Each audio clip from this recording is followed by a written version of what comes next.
Alors, mes amis, on est toujours à l'extérieur.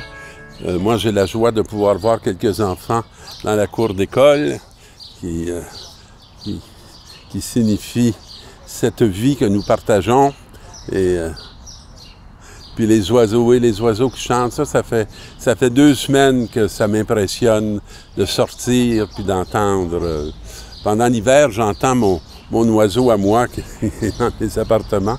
Mais quand ça commence à surgir de la création, je me dis, quel don extraordinaire. Et je suis très reconnaissant pour la liturgie qui nous rend un service, je dirais, presque innommable. Aujourd'hui, la première lecture, c'est la conclusion solennelle de la première alliance.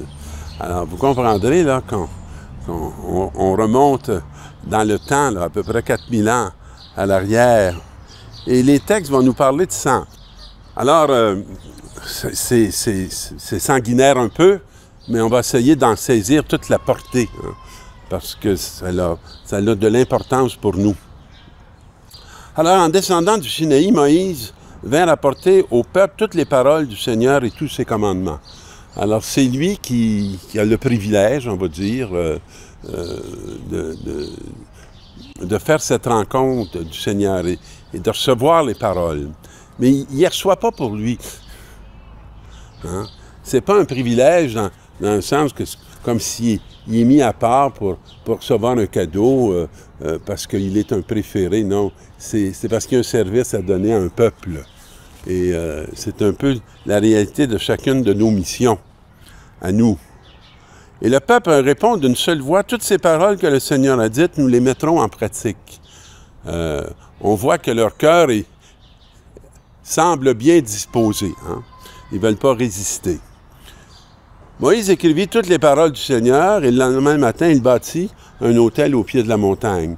Alors, il va laisser un signe hein, de ce lieu où il s'est passé quelque chose de capital. Et là, on voit, il dresse les 12 pierres. Fait que, comme vous voyez, ce n'est pas une action personnelle. Hein? C'est une action collective.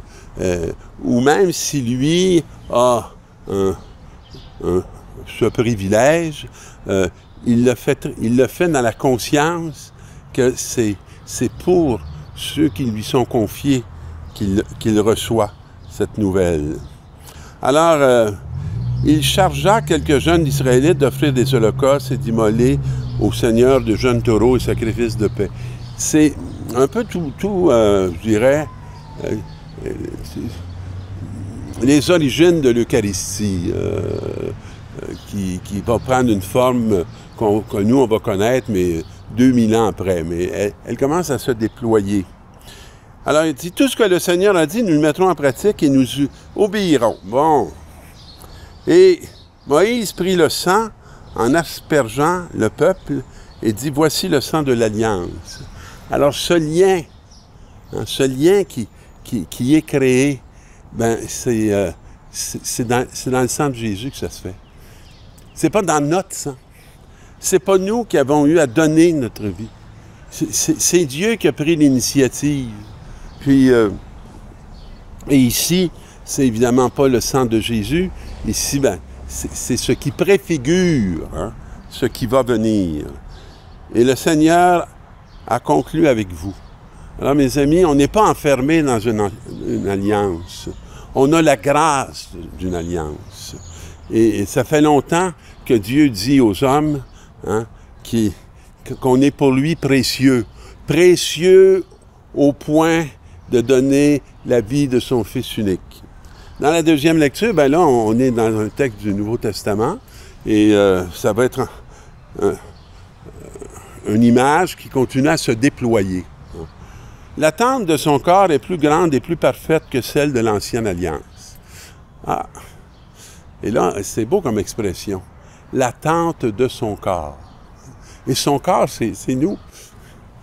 Et c'est nous qui sommes appelés à abriter, je dirais, le corps du Christ. Elle n'a pas été construite par l'homme. Bon, ben, on n'a pas à s'angoisser. Il n'appartient donc pas à ce monde. Elle est dans le monde, mais elle n'y appartient pas. Hein? C'est par elle qu'il est entré une fois pour toutes dans le sanctuaire du ciel. Alors là, ça nous réfère à des liturgies là, de l'Ancienne Alliance, quand le prêtre, une fois par année, était choisi, puis se retrouvait dans le Saint des Saints. Alors, donc, c'est par elle. Et puis, il a obtenu ainsi une libération définitive. Ça, il fallait toujours répéter ça, puis là, ben, c'est accompli une fois pour toutes. Jésus s'est offert lui-même à Dieu comme une victime sans tache. Il n'a pas été forcé. Il est dans le mouvement, hein? Il est dans le mouvement du Père, du Fils et du Saint-Esprit. Et voilà pourquoi il est le médiateur d'une alliance nouvelle, d'un testament nouveau. Quelque chose d'autre qui se produise. Puisqu'il est mort pour le rachat des fautes commises sous le premier testament, ceux qui sont appelés peuvent recevoir l'héritage éternel déjà promis. Ils n'ont pas besoin d'entendre de mourir pour recevoir la plénitude de cet héritage. Alors, et dans l'Évangile, ben écoutez, on va nous parler de la fête des pains sans levain. On est dans une continuité. Hein. C'est un peu la liturgie s'est bâtie sur cette dynamique-là, ce dynamisme-là. Et où l'on immolait l'agneau pascal, les disciples de Jésus lui disent « Où veux-tu que nous allions faire les préparatifs pour ton repas pascal? » Et là, on est pas mal à la source de l'institution de l'Eucharistie. Alors, il envoie 2 disciples. « Allez à la ville, vous y rencontrerez un homme portant une cruche d'eau, suivez-le. Et là où il entrera, dites au propriétaire, le maître te fait dire. » On sent qu'il avait déjà préparé des affaires. Il y avait des choses qui avaient été mises en place. Et là, Jésus envoie ses disciples pour signifier. Alors, les disciples partirent à la ville et tout se passa comme Jésus leur avait dit. Et ils préparèrent la Pâque. Et pendant le repas, Jésus prit le pain. Et le pain, c'est son corps. Et moi, à chaque fois que j'offre le pain, je sais qu'on est inclus dans ce corps. On est le corps du Christ. Hein? Et il prononça la bénédiction, rompit et le leur donna en disant, « Prononcez la bénédiction. » Il est livré, le corps du Christ. Hein? L'Église, là, aujourd'hui, elle se livre.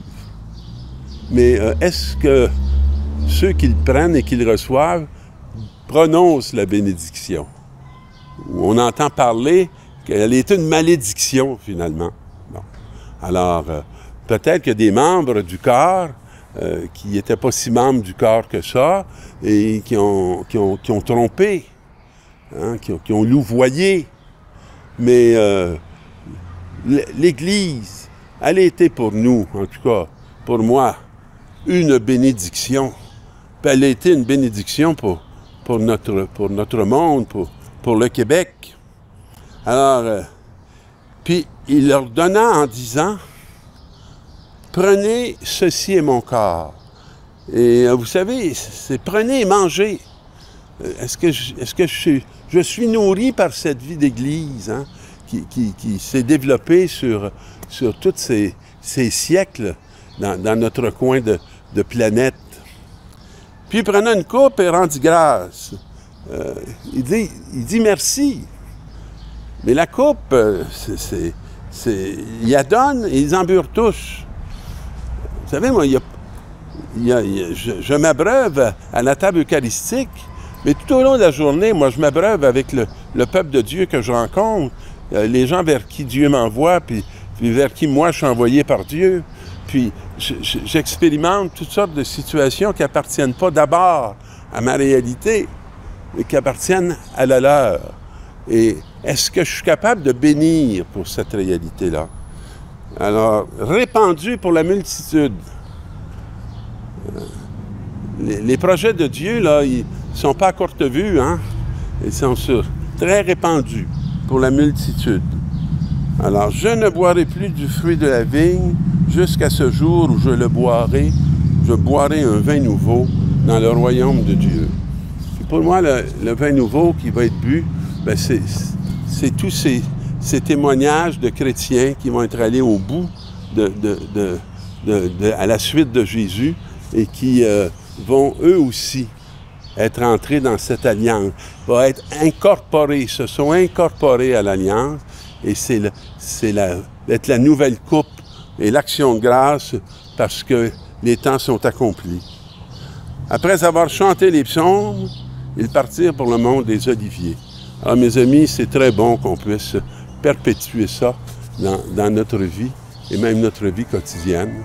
Rendons grâce à Dieu qui, par l'Église, nous donne ces rites de célébration qui nous font du bien. Amen.